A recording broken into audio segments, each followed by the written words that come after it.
धर्मांतरण के खेल में शामिल नापाक चेहरों को बेनकाब करने की कोशिश जारी है और इसी सिलसिले में पुलिस ने कलीम सिद्दीकी नाम के उस शख्स को गिरफ्तार किया है जो अपने रसूख के दम पर दे रहा था नापाक खेल को अंजाम। आखिर कौन है कलीम सिद्दीकी, आइए जानते हैं।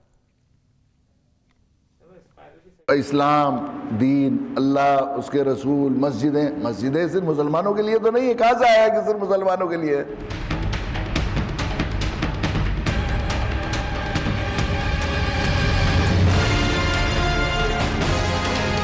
यह भी तथ्य प्रमाणित हुआ है कि यह भारत के सबसे बड़े धर्मांतरण सिंडिकेट संचालित करता है।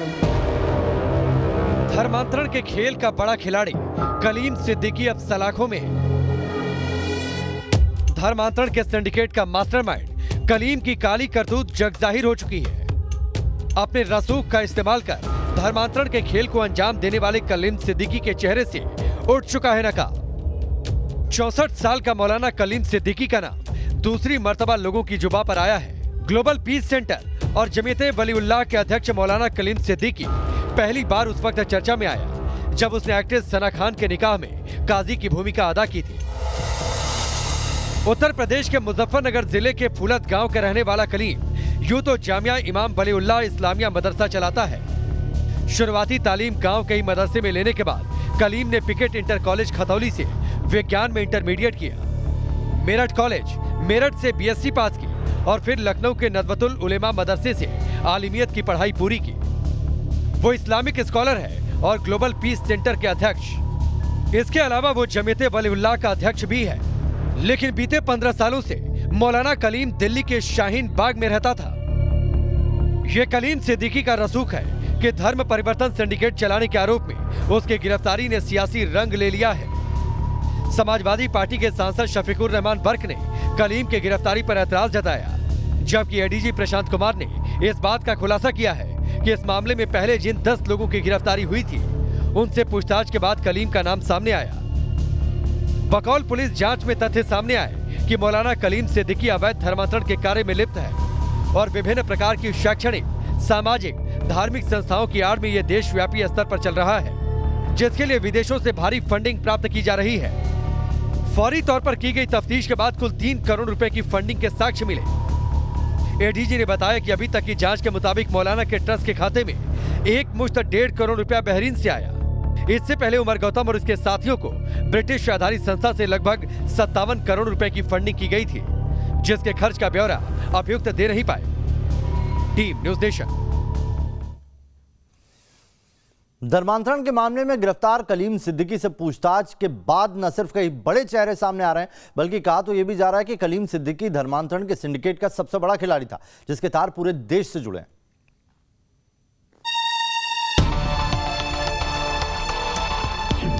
धर्मांतरण के खेल का मास्टरमाइंड,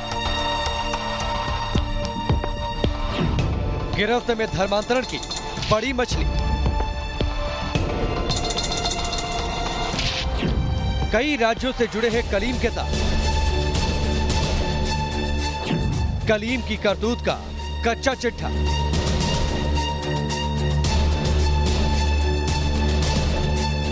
धर्मांतरण के मामले में गिरफ्तार ग्लोबल पीस सेंटर और जमीयत वलीउल्लाह के अध्यक्ष मौलाना कलीम सिद्दीकी से पूछताछ के बाद हर रोज नए खुलासे हो रहे हैं। बीते दिनों कलीम को यूपी एटीएस ने गिरफ्तार किया था। एटीएस ने मौलाना कलीम सिद्दीकी को धर्मांतरण के मामले में गिरफ्तार किया और पूछताछ के बाद राजधानी लखनऊ में कई बड़े खुलासे किए। एटीएस की माने तो मौलाना कलीम सिद्दीकी को हवाला के जरिए विदेशों से फंडिंग की जाती थी। इस मामले में मुफ्ती काजी और उमर गौतम को एटीएस पहले ही गिरफ्तार कर चुकी है। पूछताछ के बाद गिरफ्तार मौलाना कलीम सिद्दीकी के तार फरीदाबाद से भी जुड़ गए हैं। मौलाना कलीम सिद्दीकी और उसके 5 अन्य साथियों के खिलाफ सेक्टर 17 में जबरन धर्मांतरण का मामला दर्ज किया गया। इल्जाम है कि कलीम के इशारे पर सेक्टर 17 में रहने वाले विनोद नाम के शख्स का धर्म परिवर्तन कराया गया था। जिसका मकान मालिक का नाम अनीस है और उसके घर में किराएदार रहता था शहजाद, जिसका नाम है, सिलाई गैस चूल्हे सिलाई रिपेयरिंग का काम करता था, बेचने का। और रिपेयर भी करता था।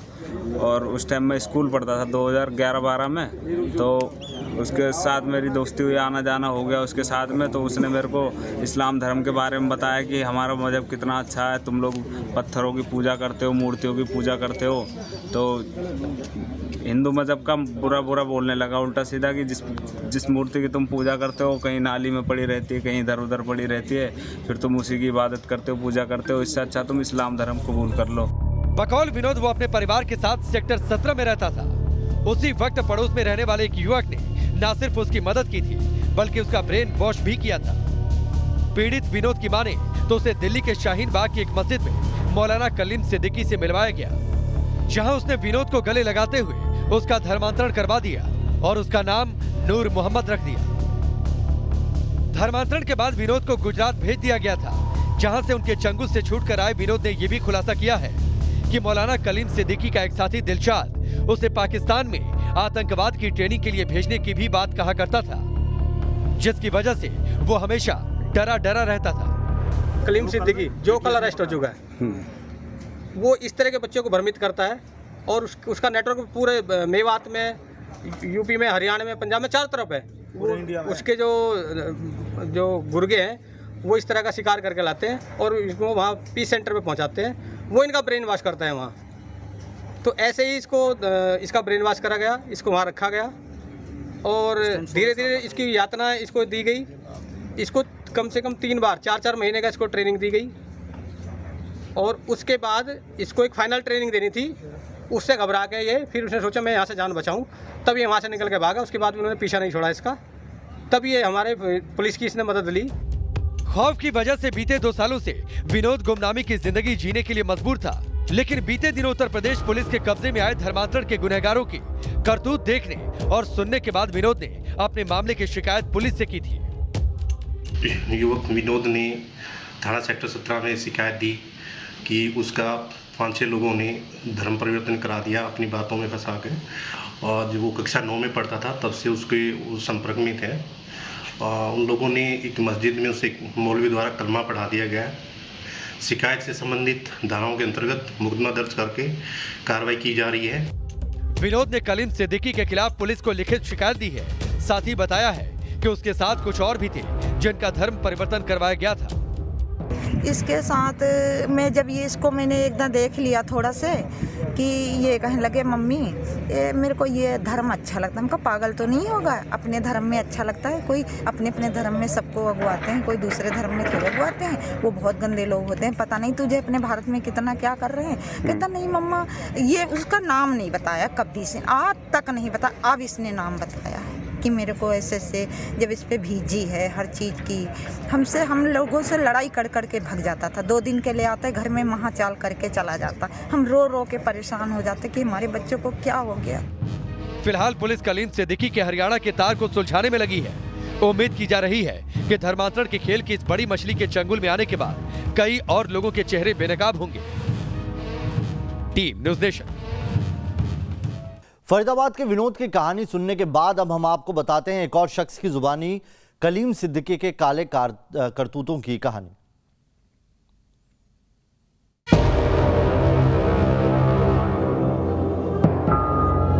कलीम सिद्दीकी की गिरफ्तारी के बाद उसकी काली करतूतों का काला चिट्ठा कानूनी कागजातों में कलमबंद होना शुरू हो चुका है। उत्तराखंड के रहने वाले नितिन पंत नाम के शख्स ने कलीम पर संगीन आरोप लगाए हैं। नितिन पंत भी वो शख्स है जिसे कलीम के कहने पर उसका धर्म परिवर्तन करवाया गया और उसे नितिन से अली हसन बना दिया गया। इस्लाम को छोड़कर अपने धर्म में लौटने वाले नितिन पंत ने बताया कि जब उसको राजस्थान के बाद मुजफ्फरनगर के फूलत की एक मस्जिद में रखा गया था तो वहां के संचालक कलीम उससे कई बार मिला और अन्य लोगों को इस्लाम में दाखिल करवाने का लालच दिया। इतना ही नहीं, नितिन ने जो इल्जाम लगाए हैं उसके सामने शर्मिंदगी भी अपने वजूद पर शर्मिंदा होती दिखेगी।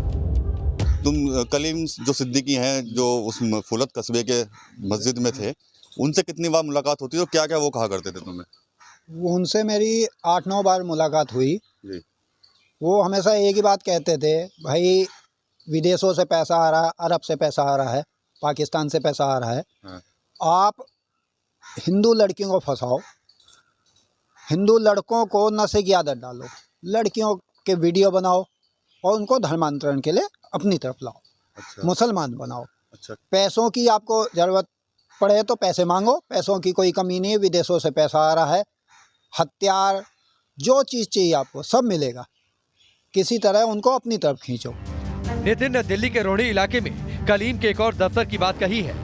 दरअसल कुछ साल पहले काम की तलाश में उत्तराखंड के भीमताल का रहने वाला नितिन पंत मेवात गया था, जहां उसको नौकरी, शादी और पैसों का लालच देकर उसका धर्म परिवर्तन कर उसको अली हसन बना दिया गया। सहारनपुर से विकास कपिल के साथ टीम न्यूज़ नेशन।